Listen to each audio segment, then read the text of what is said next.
नमः श्रीवर्धमानाय निर्धूतकलिलात्मने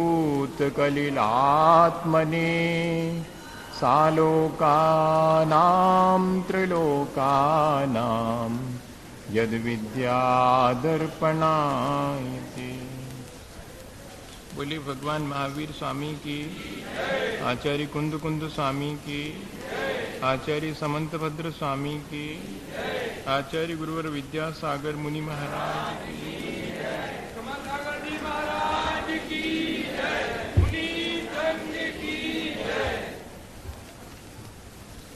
ये रत्नकरंडक श्रावकाचार आचार्य समंतभद्र स्वामी का अपन पढ़ रहे हैं। जीवन में धर्म की शुरुआत परिणामों की निर्मलता से होती है। ये बात पिछले दिनों से हमने लगातार समझी भी है और अपने जीवन में अनुभव में भी लाई है कि जब भी कषायों की मंदता होती है, परिणामों में विशुद्धि आती है, निर्मलता आती है, तभी धर्म की तरफ रुचि जागृत होती है। और ये परिणामों की निर्मलता निरंतर बढ़ती रहे, इसके लिए जरूरी है कि हमारे जीवन में सच्चे देवगुरु शास्त्र का सानिध्य हमें निरंतर प्राप्त होता रहे। सच्चे देवगुरु शास्त्र का सानिध्य प्राप्त हो जाने के बाद भी ये आवश्यक नहीं है कि परिणामों की निर्मलता बनी ही रह गए। तब क्या उपाय है? तो कहते हैं एक ही उपाय है कि सच्चे देवगुरु शास्त्र का सानिध्य पाकर के हम उनके प्रति अपनी भक्ति, अपनी श्रद्धा, अपना अनुराग, इसको थोड़ा सा जो है ठीक करिएगा।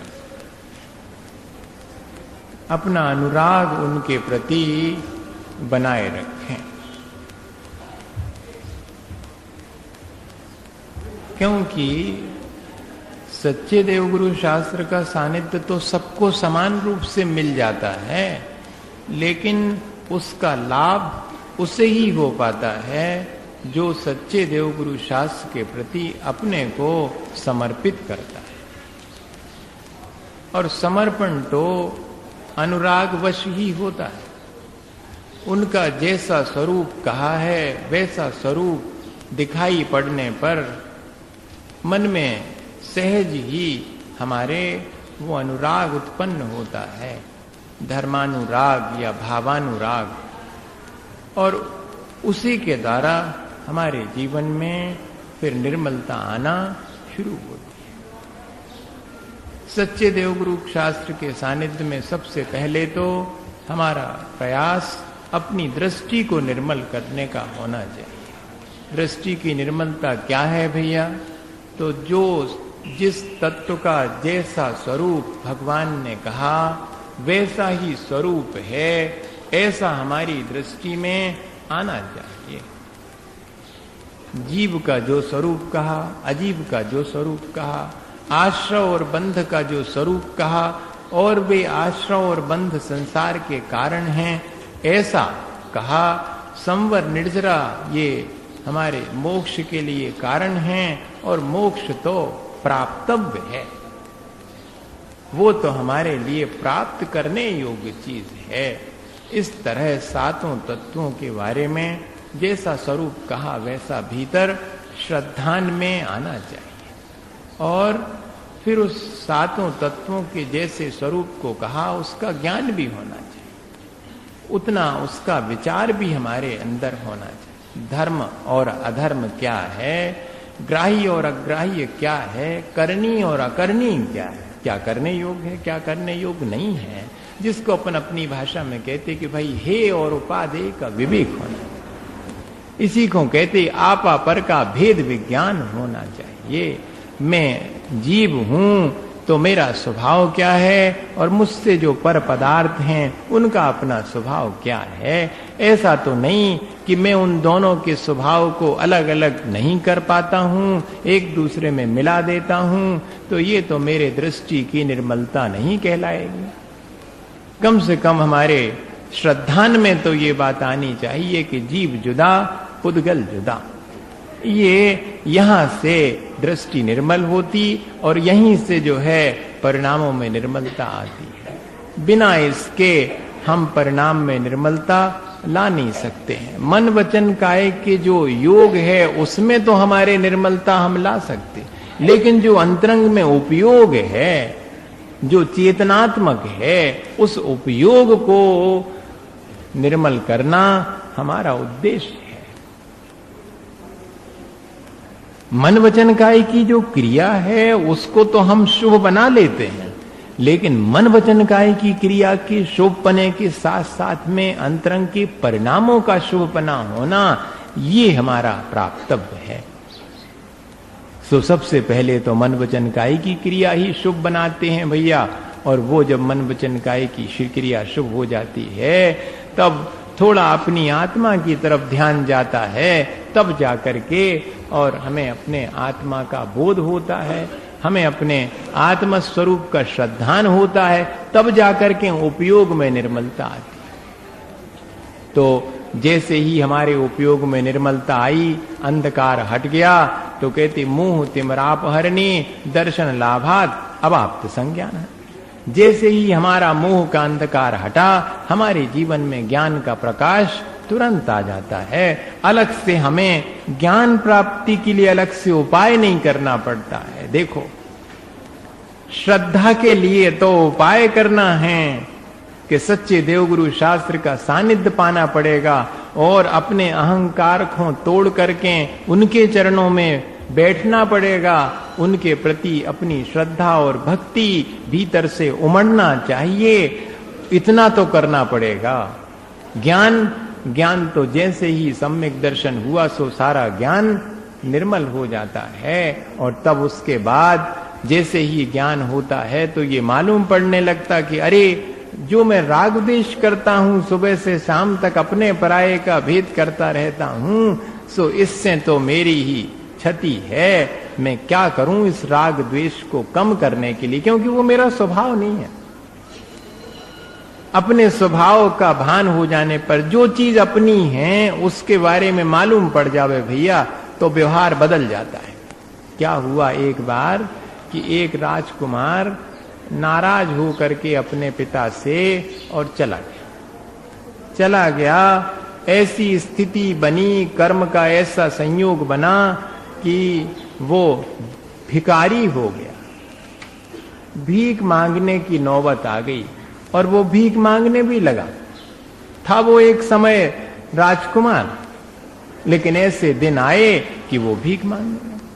अब भीख मांगता था, लोग दुत्कार भी देते थे और उसको ज्यादा ध्यान भी नहीं देते थे। एक दिन क्या हुआ कि अचानक जहां वो भीख मांग रहा था वहीं आकर के एक रथ रुका और रथ में से मंत्री उतरे। मंत्री ने दूर से देख लिया था कि ये तो 20 साल पुराना जो पहले घर छोड़ के चला गया था राजकुमार, तो ये वो ही लगता है, भले ही भिखारी के वेश में हो। तो फौरन जाकर के उससे कहा कि आपको याद है राजकुमार, आप भूल गए क्या, आप राजकुमार हैं और राजा जो है समाप्त हो गया है। हम खोजने निकले हैं आपके लिए कि आप जहां मिल जाओगे सो राज्य आपको मिलने वाला है। अब चारों तरफ हल्ला हो गया कि अरे, ये जो भिखारी है ये तो राजकुमार है, और वो स्वयं भी अभी वस्त्र पहने हैं भिखारी के, कटोरा हाथ में है, लेकिन अब कैसा अनुभव कर रहा है, मैं तो राजकुमार हूं, मैं राजा बनने वाला हूं। और आसपास के लोग जो उसे भीख देने से इनकार करते थे, वे सब हाथ जोड़े खड़े हुए। अभी भिखारी ज्यों का त्यों हैं, अबे राजा की पोशाक नहीं पहनी। अब ऐसा ही अगर अपन देखें तो भीतर में अगर ज्ञान हो जाता है तो भले ही हमारी कैसी स्थिति हो वे संसार में, लेकिन क्या हमें भान होने लगता कि अरे ये मेरा स्वभाव नहीं है राग द्वेष, मेरा स्वभाव तो कुछ अलग है। तो जैसे ये मालूम पड़ता कि मेरा स्वभाव तो अलग है, मैं तो राजकुमार हूं, मैं तो भावी राजा होने वाला हूं, मेरे भीतर तो आत्मा में अनंत शक्ति है, ऐसा भान होते ही साथ व्यवहार बदल जाता है। यही तो चीज अपन को समझनी है। अपना व्यवहार जो है वो अंतरंग से प्रेरित जो व्यवहार है वो बदलता नहीं है। अपन अपनो वही ढला चला चलत जाते और अपन धर्म भी सोचते कि हम कर रहे हैं। अपने भीतर झांक करके देखना चाहिए कि सचमुच मुझे राग द्वेष अब अच्छे लगते हैं या नहीं लगते। आत्म हित हेतु विराग ज्ञान ते लखें आप खो कष्ट दान। अगर अभी ये संवर तत्व की भूल अभी पड़ी हुई है कि आत्म हित हेतु विराग ज्ञान, जो आत्मा के हितकारी राग द्वेष परिणाम से रहित वीतराग अवस्था है, उसको प्राप्त करना अगर कष्ट कर लगता है, अगर इसमें क्या रखा हुआ है, संसार से विरक्त हो जाएंगे तो संसार के सुख ही छूट जाएंगे, ये तो कष्टप्रद चीज है। ऐसा अगर मन में भाव आ जाता है तो समझना कि अभी श्रद्धा में कहीं ना कहीं कमी तो है, ज्ञान भी अभी ठीक हुआ नहीं है। रोकी न चाह निज शक्ति खोए, शिव रूप निराकुलता न जो। ये बार बार अपन को याद करना पड़ेगी ये बात कि कहीं ऐसा तो नहीं कि सब कुछ होने के बाद भी मैं कहीं चूक तो नहीं रहा हूं, भूल तो नहीं कर रहा हूं। ऐसे अपनी भूल को संभालते हुए और अपने राग द्वेष को घटाने के लिए फिर वो जीव हम सब क्या ग्रहण करते हैं, चरणम प्रतिपद्यते साधु, जो सज्जन हैं वे तो फिर अपने उस राग द्वेष को समझ करके घटाने के लिए आचरण, बाह्य में आचरण अंगीकार करते हैं। भीतर में कषायों को कम करने के लिए बाह्य में आचरण स्वीकार किया, भीतर के राग द्वेष को हटाने के लिए। राग द्वेष निवृत्तिर हिंसादि निवर्तना करता हुआ, जिस हमने बाह्य में अगर हिंसा आदि की निवृत्ति की है तो काय के लिए की है, भीतर में राग द्वेष की निवृत्ति होवे उसके लिए हमने बाह्य आचरण अंगीकार किया है। या कि ऐसा कहो कि भीतर में राग द्वेष की निवृत्ति होती है तो अहिंसा इत्यादि हमारे जीवन में स्वयमेव अंगीकार हम कर लेते हैं। दोनों तरह से जैसा प्ररूपण करना चाहें, इधर जैसे ही बाह्य में हिंसा आदि का त्याग होता है तो अंतरंग के परिणामों में राग द्वेष की कमी होती, और जैसे जैसे राग द्वेष की कमी होती वैसे वैसे अहिंसा आदि व्रतों में और निर्मलता, बाह्य आचरण भी निर्मल होता। अंतरंग परिणाम निर्मल होते तो बाह्य आचरण निर्मल होता, बाह्य आचरण निर्मल होता तो अंतरंग के परिणाम भी निर्मल होते चले जाते हैं। ये जो व्रत हैं अपन क्यों अंगीकार कर रहे हैं व्रत, इसीलिए कि मेरे जो है अंतरंग में परिणामों में जितनी बने जैसी बने उतनी निर्मलता आवे। तो पहला श्रावक के लिए क्या कहा था कि श्रावक कम से कम 5 अनुव्रतों का पालन तो करे। वैसे तो श्रावक को अपने जीवन में आखिरी तक महाव्रत तो धारण करने का भाव रखना ही चाहिए, और अगर महाव्रत ने हो पावे तो 12 व्रतों का पालन तो करना ही चाहिए। 5 अनुव्रत, 3 गुणव्रत, 4 शिक्षा व्रत। उसमें से 5 अनुव्रत तो जो है वो प्रमुख हैं। उन अनुव्रतों के और अधिक वृद्धि के लिए गुणव्रत लिए जाते हैं, और मुनियों के समान शिक्षा प्राप्त करने के लिए शिक्षा व्रत भी ग्रहण करता है। श्रावक की मुझे बनना तो मुनि था, लेकिन क्या करूं, मेरी क्षमता कम है, इसलिए मैं कुछ कोई दिन मुनियों के जैसा आचरण भी तो करके देखूंगा। अष्टमी चतुर्दशी को एक ही स्थान पर सुबह से शाम तक बैठूंगा, कहीं आने जाने का विकल्प नहीं है, और एक आसन या उपवास जो बनेगा वैसा करूंगा। देखूं तो कि महाराज सुबह से शाम तक एक ही स्थान पर शांत भाव से बैठे रहते, मैं तो यहां से वहां भटकता रहता हूं, सब काम करता हूं। तो आरंभ सारंभ छोड़ करके अष्टमी चतुर्दशी को जैसे प्रोषदोपवास है तो वो करता है, और भी सामायिक इत्यादि करने शुरू कर देता है कि देखें अपन भी सुबह शाम सामायिक करें। ऐसे जो है शिक्षा व्रत अंगीकार करे श्रावक के लिए। 5 अणुव्रतों में पहला तो अहिंसानुव्रत है। सो अहिंसानुव्रत ही मुख्य है 5 में। उसी अहिंसा के पालन के लिए सत्य बोलना अनिवार्य है, उसी अहिंसा के पालन के लिए अचोरी धारण करना, उसी के लिए ब्रह्मचर्य और उसी अहिंसा के लिए परिग्रह परिमाण है। क्योंकि जितना मैं आसक्त होऊंगा वस्तुओं में और उनकी आसक्ति की वजह से उनको इकट्ठा संग्रह करूंगा, उतनी हिंसा होने वाली। परिग्रह जितना बढ़ेगा उतनी हिंसा होगी। जितना मेरे भीतर विकारी भाव आएगा 5 इंद्रियों के विषयों में, जितना मैं रचूंगा पचूंगा, उतना अधिक मेरे से हिंसा होने वाली है।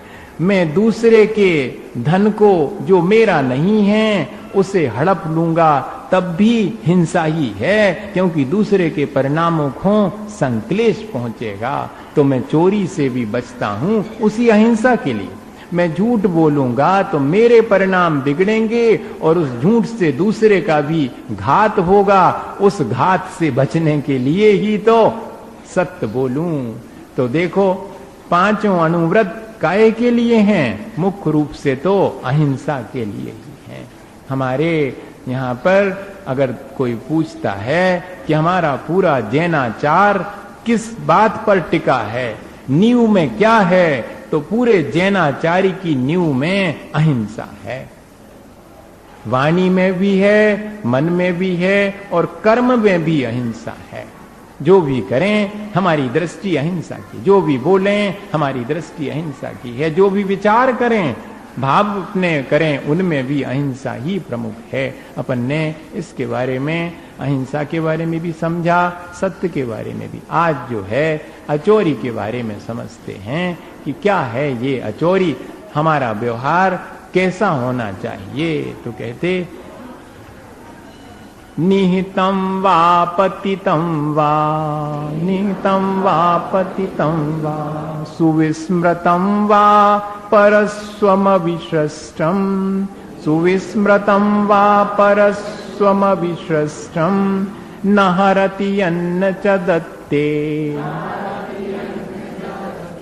तद्कृशचौर्यादुपारमणम्।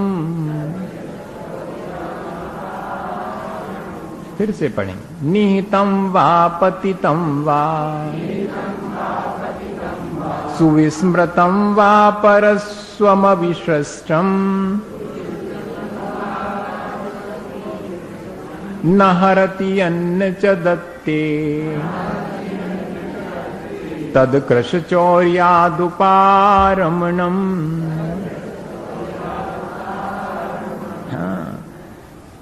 अकृशचौर्यात् उपारमणम, स्थूल रूप से चोरी का त्याग करना ही अचोरी अणुव्रत है। अब स्थूल रूप से चोरी में क्या क्या बात आ जाएगी भाई? तो कहते निहितम वा, रखे हुए को, पतितम वा, या कि पड़ा हुआ है, या सुविस्मृतम, किसी ने बिल्कुल भूल गया है, ऐसे अविश्रष्टम, नहीं दिए हुए, परस्वम, दूसरे के धन को, जो न स्वयं लेता है न दूसरे को देता है, उसके स्थूल रूप से अचौर्य व्रत होता है। देखो कितनी बातें आ गई। रखा हुआ है, रखा हुआ क्या कहलाता भैया? निहित क्या है? जैसे कि किसी ने अपने मकान में और धन संपत्ति रख ली और फिर वो रखी हुई है और उस मकान को बेच दिया, उसमें से निकालना भूल गया। और जिसको बेचा है मकान, वो अगर व्रती है तो उसका फर्ज क्या है कि उस मकान में मिलने वाली संपत्ति को उसे लौटा देवे। और अगर वो स्वयं रख लेता तो फिर उसका व्रत भंग हो जाए। वो ये सोचे कि ये तो मकान हमने खरीद लिया, इसमें जो निकलेगा वो सब मेरा है। कहते ऐसा नहीं, जिस व्यक्ति ने वहां रखा है उसका है, स्वामी तो वास्तव में वो है। जब वो आपको दे देवे, उसने आपको दिया तो है नहीं। तो बिना दिए हुए दूसरे के रखे हुए धन को ग्रहण नहीं करना। ये रखा धन कहलाता कि उसने अपना दबा करके छुपा करके कहीं रख दिया था, फिर वो भूल गया। फिर कहते पतितम वा, अगर कोई व्यक्ति का कहीं धन इत्यादि गिर गया हो तब उसे भी नहीं उठाना। ये चीज जो है अपन से बहुत चूक होती है। किसी के रुपए रास्ते में पड़े हैं तो अपन फौरन उठा लेते हैं। क्या करेंगे? हम तो गुल्लक में डाल देंगे, हम भली अपने पास नहीं रखेंगे। लेकिन इसमें कहते हैं कि व्रती व्यक्ति ऐसा भी नहीं करेगा, पड़े हुए धन को छुएगा नहीं, अगर उठाएगा तो उसके स्वामी तक पहुंचा देगा। अगर स्वामी न मिले तो फिर इसमें लिखते कि उसके लिए कहीं ऐसी जगह जमा कर देगा जहां से कि वो उसका स्वामी उसे प्राप्त कर सके। ये प्रक्रिया है। ऐसा नहीं है कि उठा करके अपन ने गुल्लक में दान के रूप में डाल दिए कि वहां पड़े थे तो हमने डाल, मंदिर में डरे मिल गए हमने तो गुल्लक में डाल दिया। नहीं भैया, वहीं डले रहने दो। क्या पता कोई ढूंढता हुआ आ जावे। जब वो स्वयं कहे कि हो मिल गए, मंदिर में अब गिर गए थे सो मिल गए, सो अब हम मंदिर ही में डालेंगे, तो वो डाले तो डाल सके। आपने डालो उठा करके मंदिर में। ये जो है व्रती व्यक्ति के लिए कहते पतित, किसी का गिरा हुआ पैसा एक तो उठाना नहीं, उठाओ तो उसके मालिक तक पहुंचा देना, और मालिक ने मिले तो उसको ऐसी जगह डिक्लेयर करके बोर्ड पर लिख के कि भैया ऐसी ऐसी चीज मिली, हमने फलानी जगह जमा कर दी है, जिसकी होवे सो अपनी ले जाओ। ये व्रती का काम। और सुविस्मृतम, किसी व्यक्ति ने अपना धन इत्यादि रख दिया धरोहर के रूप में, पीछे वो भूल गया, याद नहीं रहा उसको, तो अब आपका फर्ज है कि उसको याद दिलाओ और दे दो उसका। वो भूल गया, सपन ने भी किया, भूल गए सुन सो अच्छो रहो, हमें देने न पड़े। या कि उसको आधा अधूरा याद रहा कि भैया बे जो हम तुम्हारे पास 1000 रुपये रख गए थे, रख गए तो 5, और ध्यान रही कि 1000 रखे थे, कितने रखे थे, हो 1000 ही आते ले जाओ। अपने को जबकि मालूम है कि 5 रखे थे, लेकिन उसको 1000 याद आ रहे हैं, सो 1000 दे करके चुकता कर दिया। कहते इसमें भी चोरी का ही दोष लगेगा। वो भूल गया बेचारा, आपका फर्ज था कि हम जा करके चुका दें। देखो ऐसा उदाहरण आता गोपाल दास बरैया का, जैसा मुझे ध्यान है कि उनका बेटा यात्रा में उनके साथ था। सो उनको ये मालूम था कि अभी 3 वर्ष का नहीं हुआ, 3 वर्ष से बड़े की टिकट लगती है। सो 3 वर्ष का हुआ नहीं ऐसा मालूम था। जब घर पहुंचे और पता लगा कि अरे आज ही की तारीख में 3 वर्ष का पूरा हो गया है, जब घर में बताया गया तो उनको याद आया, अरे मैंने टिकट नहीं ली। तब वापस लौटे और स्टेशन मास्टर से कहा कि टिकट के पैसे लो, मेरा बेटा जो है आज 3 वर्ष का हो गया है, ये तो मेरा फर्ज बनता है कि मैं पूरा टिकट लेऊं, मैंने लिया नहीं था। इतनी ईमानदारी तब निभता है व्रत। अपन अपने जीवन में विचार करें कि क्या और ऐसे ही में आनंद आता है। व्रतों का आनंद अगर नहीं आ रहा है तो इसका मतलब है व्रतों में कहीं ना कहीं हमारे अभी परिणामों में उतनी निर्मलता आई नहीं, जितनी व्रती की निर्मलता आनी चाहिए। तो वो ऐसा व्यवहार ही नहीं कर पाएगा।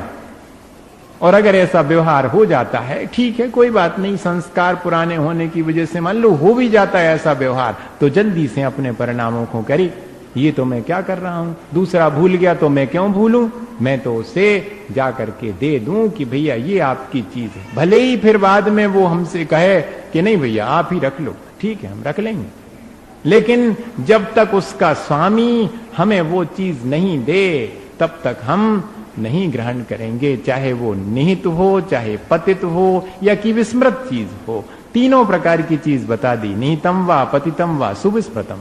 परस्व दूसरे की है, जिसकी ऑनरशिप हमारे हाथ में नहीं है, जिसका कोई ना कोई स्वामी है। अब देखो इसमें ये चीज और है कि बहता हुआ पानी है और मिट्टी है, ये किसी की नहीं है। हवा है अपन रोज ग्रहण करते, तो ये किसी की नहीं है।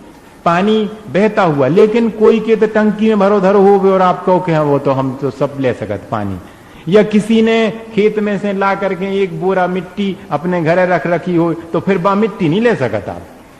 जब खेत में हती तब तो आप वहां उठा करके हाथ धो सकते थे मिट्टी से, लेकिन अब इस व्यक्ति ने अपने घर में ला के रखी है, अब्बा मिट्टी आप नहीं ले सकते। ऐसा मतलब जिसका कोई स्वामी नहीं है उसके लिए तो सहज रूप से ग्रहण कर सकते, लेकिन जिसका कोई स्वामी है उसे उस स्वामी से पूछे बिना बहुत कठिन है। आज के समय में तो व्रत इत्यादि, फिर भी व्यक्ति जितना बने उतना करना तो चाहिए, मोटा मोटा स्थूल रूप से जितना बनता है बहुत बारीकी से सोचें। अगर इसमें जो अचोरी है उसमें तो लिखा कि पर पदार्थों को अपना मानना ही चोरी है। अगर देखा जाए तो अपन ऐसा कहां कर पाते हैं, उसमें तो कहते कि अपने शरीर को भी अपना माने तो भी दोष तो है ही। मैं अपने ही परिणामों का स्वामी हूं, मैं अन्य किसी का स्वामी नहीं हूं, लेकिन यहां तो मैं सब दुनिया का स्वामी बनने की चेष्टा करता हूं, अपने परिवार का स्वामी बनता हूं, अपने समाज का, अपने राष्ट्र का, सबका स्वामी बनना चाहता हूं, जबकि मैं सिर्फ अपने परिणामों का स्वामी हूं। ये जो स्वामी पने का भाव है, दूसरे के चीज को अपना मानने का भाव है। दान और चोरी में एक जगह पढ़ा मैंने कि थोड़ा ही सा फर्क है।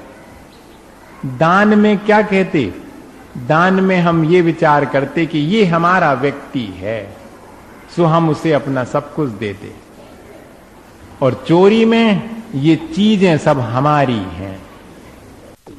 इतना सा फर्क है, ज्यादा कुछ नहीं।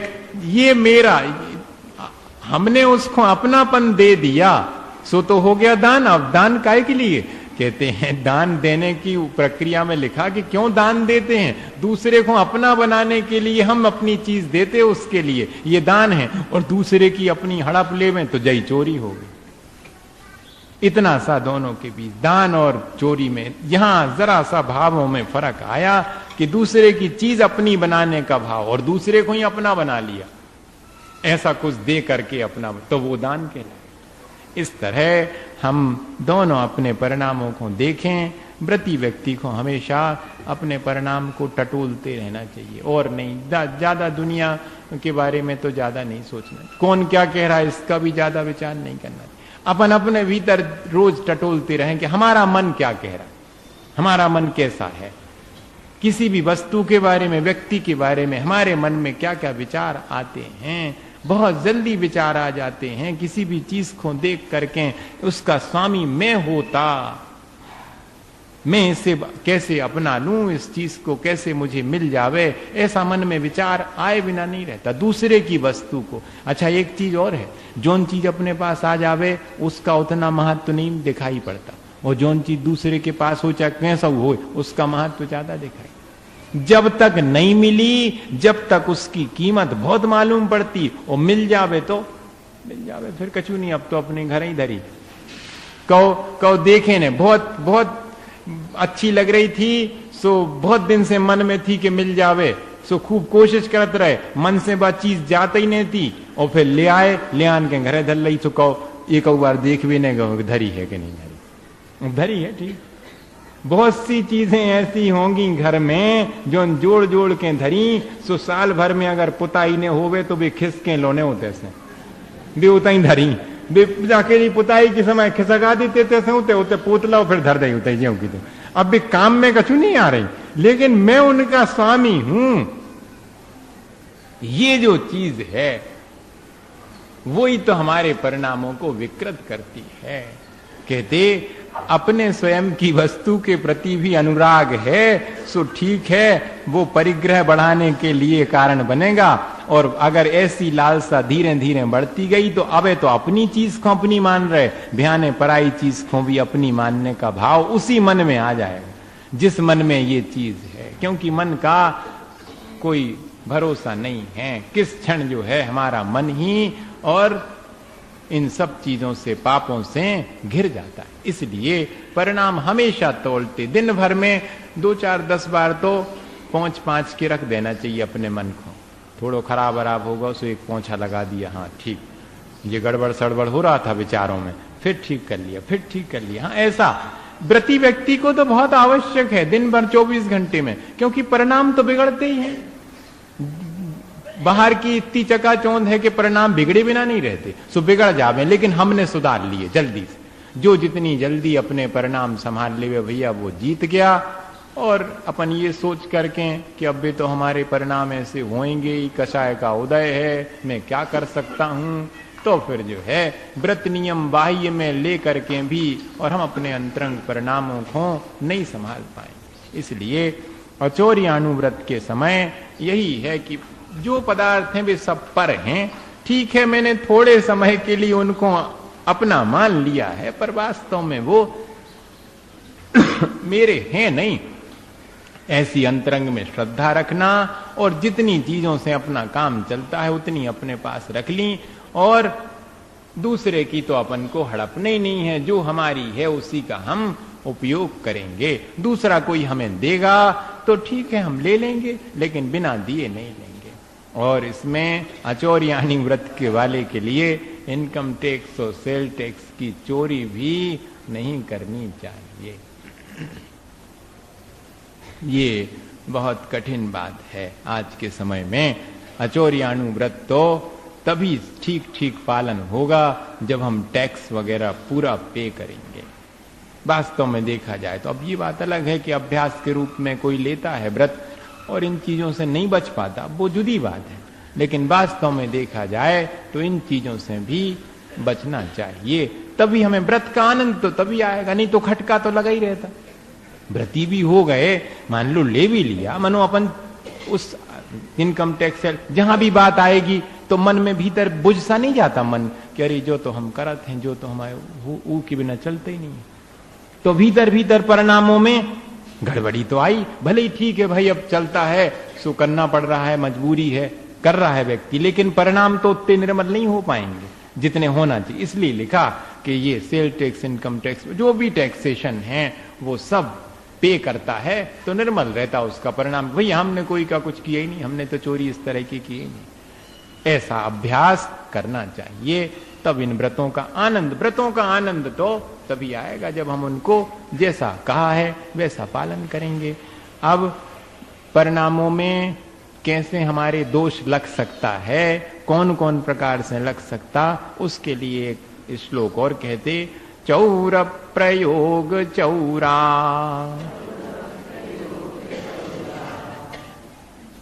थादान विलोप सदृश्य सन्मिश्रा। यही तोड़ना पड़ेगा ना। हीनाधिक विनिमानम पंचास्ते व्यतीपाता, चौर प्रयोग चौरार, थादान विलोप सदृश्य सन्मिश्रा, हीनाधिक विनिमानम पंचास्ते ये व्यतीपाता। हाँ, कहते चौर प्रयोग हैं, अपन ने तो चोरी नहीं की, लेकिन चोरी करने वाले चोर के लिए स्वयं प्रेरणा देना। हमारा तो त्याग है, तुम्हारा थोड़ी त्याग है, माने तुम कर सकत, इतना ही इशारा तो काफी है। हमारा तो त्याग है लेकिन तुम तो कर सकत, तो ऐसा कह दिया तो वो चोरी में प्रवृत्त हो गया। कहते ऐसा नहीं करना, व्रती व्यक्ति ऐसा विचार नहीं करेगा। अब हमारा त्याग है सो का भाई, लड़का वालों को थोड़ी त्याग है, वे तो सब कर हैं। हाँ, पिताजी ने ले लो व्रत, लड़कों ने थोड़ी लो है, सो पिताजी जब लड़का भी ने करे मान लो तो पिताजी क्या कहते, भैया हमारा व्रत है तुम्हारा थोड़ो है, मतलब कि तुम तो करो। इनडायरेक्ट तो आपने समर्थन तो कर दिया उसका। कहते दूसरे को चोरी की प्रेरणा नहीं देना, भूल चूक भी मन में ऐसा विचार नहीं आना कि अब ठीक है तुम्हारा तो चलेगा, बहुत कठिन है। और दूसरे से प्रेरणा दिलवा दी। अभी तो स्वयं प्रेरणा दी थी, अब स्वयं तो नहीं दी, अपने मित्र से कह दिया तुम तो समझाओ तनक। अब जी सब अब ऐसे सब इनको शोभा देते हैं जी। हाँ, अबे तो पैसा कमावे के खावे के दिन है, तनक तुम तो समझाइए। वो बिल्कुल ईमानदार बने फिर रहे, ऐसा कह दिया। हमने व्रत तो ले लिया है, सो तो ठीक है, लेकिन अब इन लोगों को तो करो चाहिए जी सब काम। तो दूसरे से इस तरह मित्र से या किसी और से प्रेरित करवा दिया कि करना चाहिए। और चौर प्रयोग चौरार्था, चौरार्था दान जो है वो क्या कहलाता? चोर के द्वारा लाई गई चीज को जानते हुए भी कि चोरी करके लाया है, उसे अपन ने खरीद लिया, आदान अर्थात उसे ग्रहण कर लिया। क्यों? क्योंकि सस्ते में मिल रही, वो खुद ही चुरा के ले आओ, सो कम पैसा में आपको दे रहा है वो, तो आपने कहा बहुत अच्छी, हमें तो कम में चाहिए, नफा होना चाहिए, सो ले ली। पर जानबूझ करके, ये बात अलग है कि अपन को मालूम नहीं था कि भैया तुम कैसी ले आए, वो बात अलग थी, लेकिन अब मालूम भी पड़ गई कि आप जो है चोरी करके ले आए हो, तो फिर उसको नहीं खरीदना। और विलोप, विलोप का अर्थ क्या है? तो इसी को कहते विरुद्ध राजाति क्रम है। हाँ, विलोप को विरुद्ध राजाति क्रम कहेंगे। माने एक राज्य में जो जिस तरह की वहां पर कीमत है, उसी कीमत पर ना बेच करके, और दूसरे राज्य में तो महंगी मिल रही है, यहां से ले जा करके और वहां पर बिना टैक्स वैक्स पे किए और वहां जाकर के बेच दी। ये हो गया विरुद्ध राजाति क्रम, या इसी को बोलते हैं विलोप। और सद्र, ये तो बहुत सामान्य सी बात हो गई। अब तो ये वाली एक स्टेट से दूसरे स्टेट में बड़े आसानी से बिना टैक्स पे किए हुए और चीजों की अफरा तफरी चलती रहती है। व्रती व्यक्ति को बचना चाहिए। सदृश सन्मिश्रा, अब जो समान चीजें हैं उनको एक दूसरे में मिलावट कर दी। सस्ते में महंगी मिलाओ ऐसा नहीं, महंगी में सस्तो मिला दे। एक दूसरे में मिलाने का अर्थ ये नहीं है कि सस्ती चीज में महंगी मिला के सस्ते में बेच रहा है, नहीं, महंगी चीज में सस्ती मिला करके बेच दी। ये इसको मुझे बताने की आवश्यकता नहीं है, ये तो आप लोग बहुत परिचित हैं उससे, हैं? उसके बिना तो काम ही नहीं चलता, सवेरे से शाम तक चलता है ये काम। जिनकी दुकानदारी है वे अच्छे से जानते होंगे कि कितने उपाय करना पड़ते। हाँ, हैं? उदाहरण कौन सा बताए? काली मिर्च, चिल्लक जी कह रहे हैं कि उदाहरण तो बताओ, काली मिर्च में पपीता के बीज मिला दे। हमने तो एक जैनी व्यक्ति को देखा भैया, जैनी व्यक्ति को, मंदिर से लगी हो की छत है, और उसका व्यापार काय का है? पिसे भय मसाले का, सो हल्दी बेचत। अब हल्दी में पीली मिट्टी मिलाता, अब वो हल्दी खाएगा व्यक्ति, तो आपने तो 2 पैसा के पीछे कमा ले, ठीक है 2 पैसा कमा ले, वजनदार मिट्टी रहती, बिल्कुल पीली मिट्टी और हल्दी पिसी रखी, आप मार्क नहीं कर सकते। सो इतनी में एक मुट्ठी मिला दे, क्या हुआ?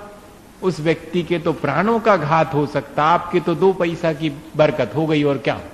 लेकिन मन का खेल देखो, मन मानता नहीं है 2 पैसे के पीछे। तो कहते भाई सावधानी इसमें रखना चाहिए।